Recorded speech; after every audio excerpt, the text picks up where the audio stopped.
Honorable Men Discord. Rest in peace, Charlie Kirk. Let's talk about it. How you see yourself is how you perceived. I see a man strong, gifted, head strapping, never down on his knees, begging. Gotta make a way, even in my darkest hour. Say the odds against me was new. I would never cower. As always, welcome back to another episode. If you haven't already, hit the like button, hit the subscribe button, and by all means, if you have something you'd like to share, I'll see you in the comment section. So let's get straight to it. The assassination of Charlie Kirk. When I found out about it, I was just wrapping up my workday, and I saw the feed come across my notification. So I clicked on it, and at first, his name didn't ring a bell to me. I thought I didn't know too much about him, but as the information continued to circulate, I realized I did see many of his interviews that he would hold, or debates, I should say, he would hold in public spaces, only to find out that most of his debates that he held were at universities, college campuses. Now, I didn't immediately see the explicit version of the video, but by the time I got home, I eventually saw it. Now, what I have to say as far as that's concerned is, unfortunately, we live in an era with cell phones, so that footage was bound to get out regardless of how I feel about it, how I felt about it. Unfortunately, for his family, his friends, all those that loved him, or his supporters, that image has been circulating throughout the internet. I think it's unfortunate that people go as far as posting things like that, because I always look at situations like that, like, God forbid I go out like that. I wouldn't want my video footage, my surveillance footage circulating throughout the internet for my family to have to see. So I want to first say my condolences to his wife and all his loved ones. I don't know if he had any siblings. I don't know if his parents are still around, but my condolences to all his family and friends. I know there's a group of people who celebrated his passing, which I think is just heartless and disgusting, to be honest with you. This is not a black or white thing. I honestly, personally, do not care what he represented. Okay?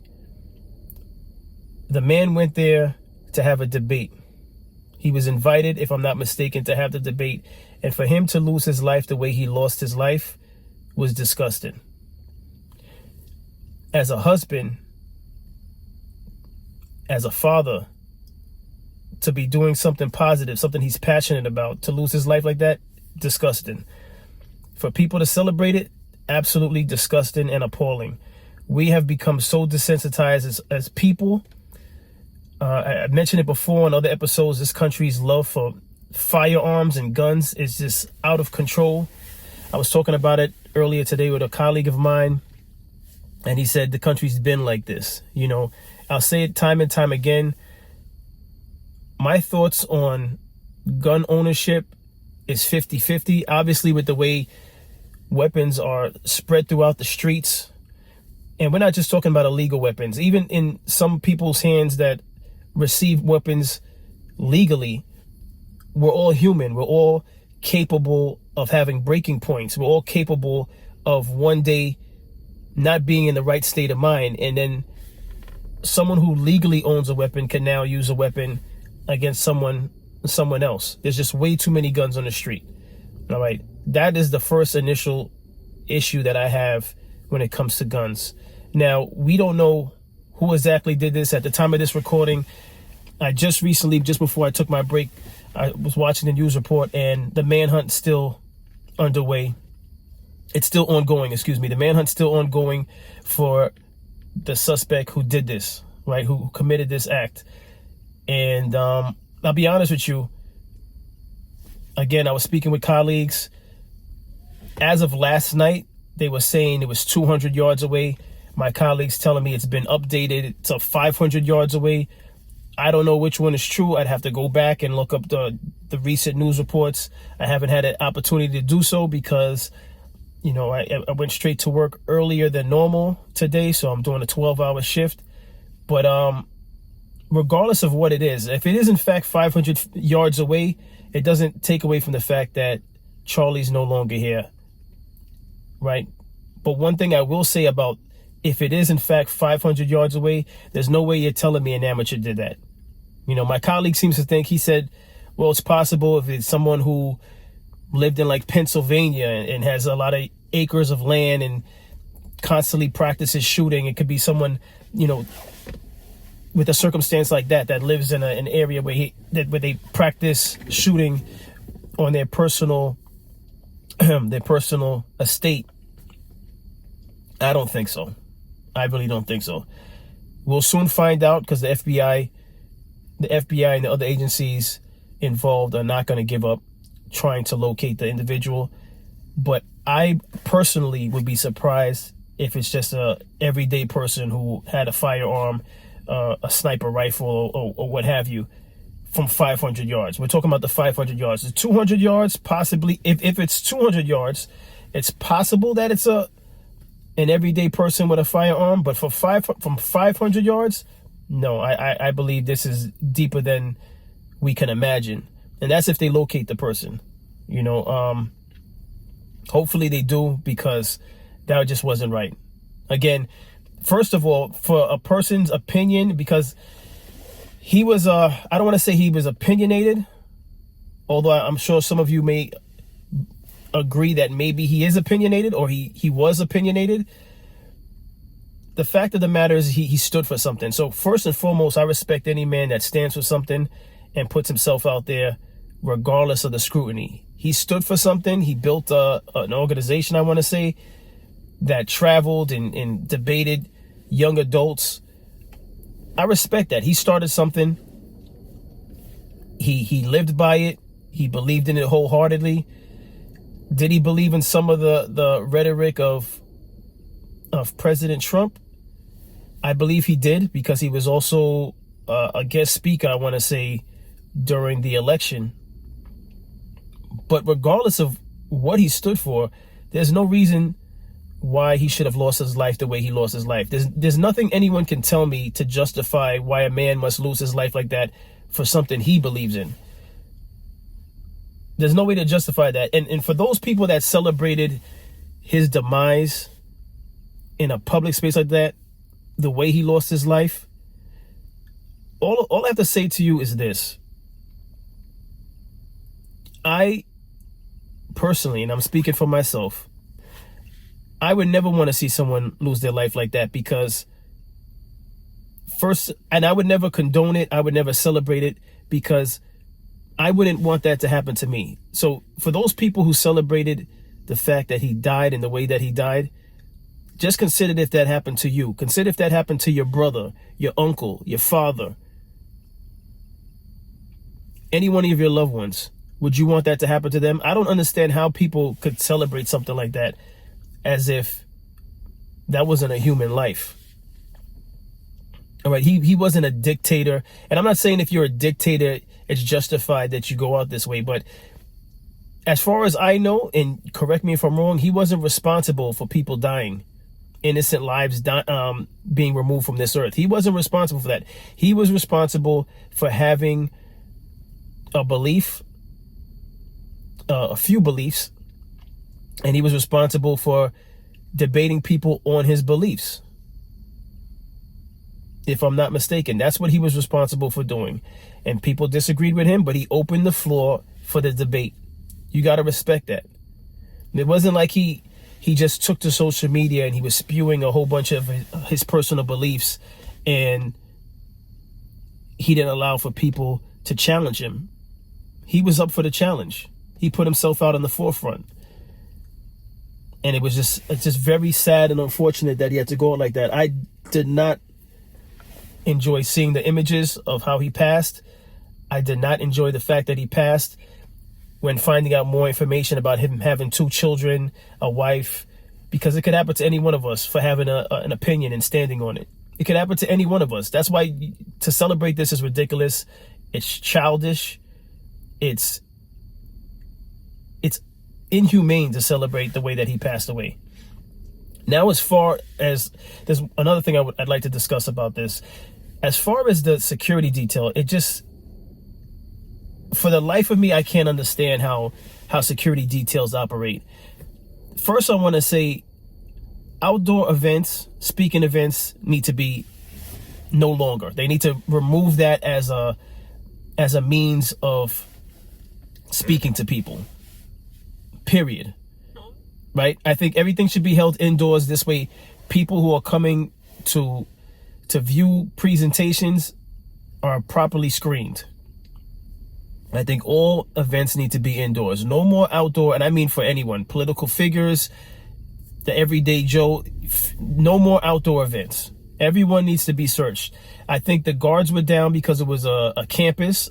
Clearly the guards were down. I believe the chief or the captain that was in charge of the campus security said there was only 6 officers out there for a crowd of about 3,000. I saw the press conference.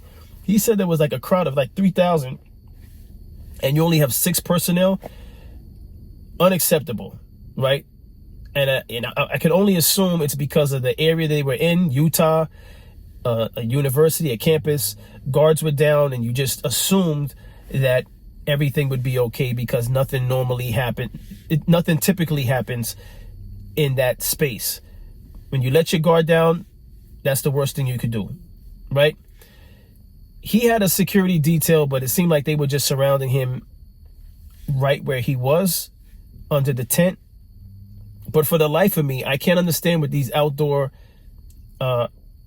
conventions, presentations. I can't understand why, even after what happened towards the end of last year with President Trump, why rooftops are not being checked. But again, if what my colleague told me earlier about the 500 yards away, who could have predicted that? 500 yards away, that is a professional, if you ask me. That is an absolute professional to shoot from 500 yards away. And if it turns out when they find the person, if they find the person, that it was just an everyday person that had a firearm, that went to the fire range often and stuff like that, it would surprise me. But they definitely dropped the ball on security because rooftops should have been checked. Especially when you have a limited personnel, like the chief or captain, again, I don't remember his exact title, said there was only about 6 officers. If it's limited security personnel, then the least they can do is make sure the buildings that are facing the stage are secure, particularly rooftops, considering what just happened months ago to President Trump. But again, I just want to say the whole event was unfortunate.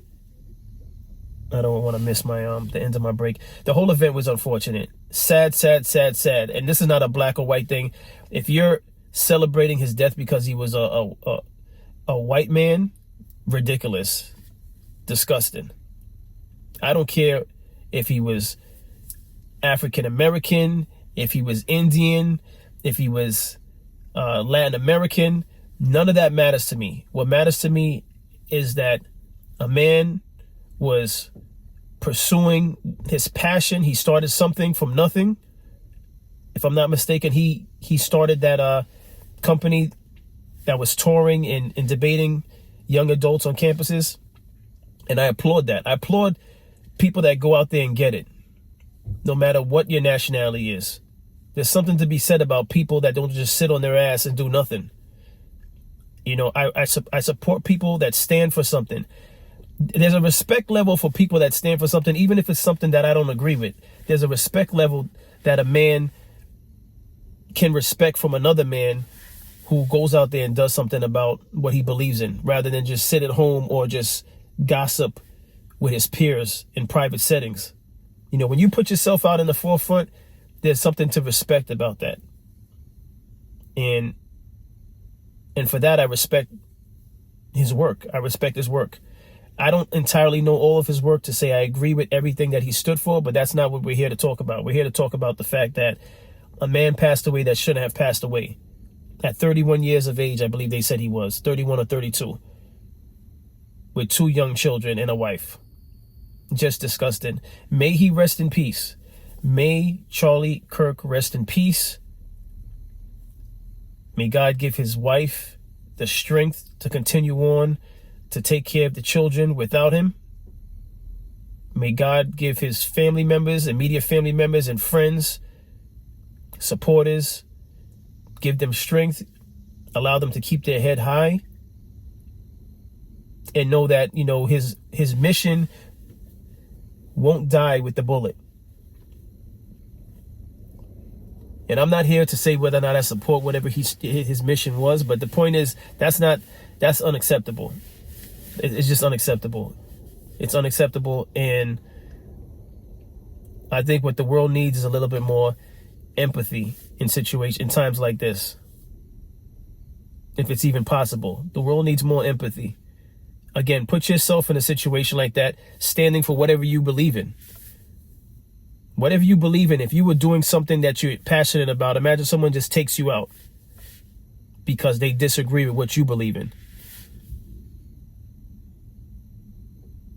We have to find ways to agree to disagree respectfully, which is why I'm always saying on this channel, it's okay for you to disagree with me. That's what I'm looking. I'm not looking for per se, but if you disagree with me, I'm all ears. Just don't be disrespectful. But I don't expect everyone to have the same point of view as I have. I'm not claiming to be all knowing. So there is going to be some topics where I voice my opinion on it, and I try to make logical sense of why I have a certain opinion. But if you disagree with me, there's opportunity also based on your comments that I may have a change of heart on the way I saw something. You need to be open to other point of views. You can't be so ignorant that just because you see things one way, no one can tell you anything. I don't even want to be around people that think like that. You have to be open-minded. If something makes sense, I'm open to hearing what others have to say. And I feel like this country is becoming lopsided. If you don't believe what a group of people believe, you're an enemy. You're divisive. You're spewing hate. When that's not always the case. Sometimes it may be the case, but it's not always the case. Maybe or maybe the other people just don't see things the way you see it. And this is why respectful dialogue is necessary. It should be embraced. But when you do things like what happened to Charlie Kirk, that's hate. That's the definition of hate. Not the rhetoric that he lived by. That's not hate. That's just him standing on what he believes, as others who disagree with him stand on what they believe. But to take his life, that's the perfect example of hate. But that's all I have to say to speak on this. If you're unfamiliar with the case, at the end of this video, I'm just going to post the most current news report. Obviously, this is ongoing, so at the time of me releasing this video, hopefully they catch the suspect. If not, as I will, I'm sure you all will be closely watching the events as they take place with this investigation. But very sad, very, very sad situation. Nothing, absolutely nothing to celebrate. But that's all I have on this. I appreciate everyone for tuning in. Again, if you haven't, hit the subscribe button, hit the like button, and share your thoughts in the comment section. Take care, be safe, and stay honorable. We're going to go to that press conference we've been awaiting. FBI, local law enforcement. There's Kash Patel. I can't see who else is in the picture, but I'm sure that they will introduce themselves. We've been waiting for this for a long time. A lot of breaking developments tonight in terms of a recovered weapon. We have this new TMZ video that we've been airing for you. We know that they have palm prints. We know that they have fingerprints. We know that they have footprints. Let's listen in. This evening, we have FBI Director Patel, FBI Deputy Director Dan Bongino, Special Agent in Charge Robert Bowles, Governor Spencer Cox, Lieutenant Governor Deidre Henderson, and Commissioner Anderson, as well as I'm so sorry, Commissioner Bo Mason, as well as some local partners here present with us today. Governor, we'll kick it off. Thank you. Ladies and gentlemen, thank you for joining us here tonight. We appreciate the media and the partnership we have with you in helping us to get information out to the public so that we can catch this assassin and hold him accountable. We are going to share a portion of a video and that we have of the suspect, as well as some new stills. Those have already been released, but we want to make sure that they get as much attention as possible so that we can get help from the public in tracking down this evil human being. So we're going to cue up the video right now. Show that. I've asked Commissioner Bo Mason if he would narrate to you what is happening in this video. Thank you, Governor. Bo Mason, Commissioner for the Utah Department of Public Safety. If you look up to the top left, you'll see the building where the shooter was proned out in the top left corner. We'll go ahead and play that video, and I'll narrate as we walk through that. So here you see the suspect ran behind that upper building. He's going to come out on the right, moves to this far right corner. As he does, he's going to climb off the edge and then drop down to the ground. As he did that, he left some palm impressions. There's some smudges, some places we're looking to collect DNA. There's a shoe imprint where we believe the suspect is clearly identified as wearing Converse tennis shoes. Again, we'll replay that again so you can get another view of that. It's important to note his black T-shirt, his black pants, and there appears to be some white on the soles of those Converse tennis shoes. Those are all identifiable items that we're looking for. In the stills that are going to follow this, you're going to see a very distinctive T-shirt with an American flag and appears to have an eagle on it. There's also a baseball cap with a triangle on it and a pair of sunglasses. All distinctive, all things that we would ask the public to look for and try to identify if they know someone who has those items, who has been seen wearing those items. We're looking for all that information. Here you see the suspect after dropping off the building. He moved around across this grassy area, around the parking lot. We're going to pan to the right.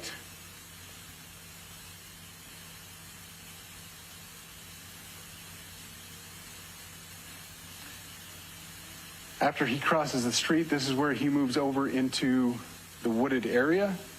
This is the video evidence that we utilize to track his movements and to locate that firearm in that wooded area following the discovery of this evidence. Good. You want to go to the stills? So here's the still photographs I mentioned. These have been enhanced, so these are slightly different than what we introduced earlier. Please pay close attention to the T-shirt. Like I said, very distinctive with that American flag and that eagle. The hat with the triangle and the sunglasses. If you'll go to the next picture, please. The backpack as well. All identifying features that we're hoping the public can help us identify and lead us to this suspect. Next picture. And again, there's a better picture of the hat with that triangle logo, and again, the T-shirt. Blue jeans, and you get a good look at those Converse tennis shoes as well. We have pushed these out. We'll continue to push these out, and we just ask for the public's cooperation through the public. The tips that have been coming in are what are giving us our next leads and enabling us to continue to further this investigation. We've had great cooperation from the public, and we're continuing to ask for that as we move forward. Thank you, and I'll turn the time back over to Governor Cox.